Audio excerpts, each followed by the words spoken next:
Welcome back. It's 9:30. I'm Marissa Yamane. And I'm Jai Cunningham. It's been 100 days since the deadly Lahaina wildfire, and the death toll also at 100. And there are still 4 people missing.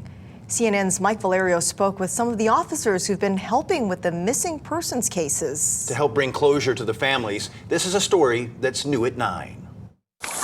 You gotta go! 100 days later, it is still nearly incomprehensible, taking in all that is lost. You're there with the person as they're sobbing, and you see firsthand the trauma. Maui Police officers Brad Taylor and Stephen Lancidel are 2 of the heroes whose task force has investigated every single missing persons case from the Lahaina fire. We're working towards the goal of making sure anybody who has a lost loved one, we're able to find them or give them closure. Come on, everybody out. But that has been elusive for the families of 4 people not seen since the paroxysm of the fire.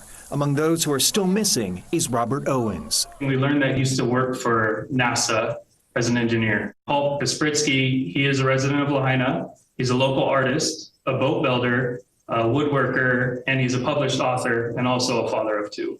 Elmer Stevens, he also frequents Lahaina. He is a father of 2, and he does find solace in the quiet pleasures of life. The 4th still missing is Lydia Coloma. Lydia is a Lahaina resident. She is a mother, a wife, a well-respected community member. According to Honolulu's Civil Beat, an astounding 8 of Coloma's family members lost their lives in the Lahaina fire. This week, officers Taylor and Lancidel started new burn zone searches. Steve and I are still going out into the rubble, into the burn zone. We'll find new information out, and we want to make sure, we want to get the rest of those people.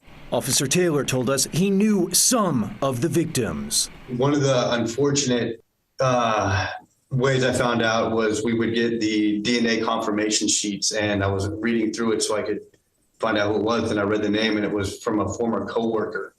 She used to work with the police department, and when I started my career, I worked closely with her. And Officer Lancidel was already changed, deeply affected by devastating wildfires. My hometown is Paradise, California. I had families and friends in Paradise that lost their homes and everything. For now, it's been 100 days of work. Both officers remain hopeful there will be answers and eventual solace for the families of the 4 who are still missing. When I set out to this, it was no stone unturned, no one left behind.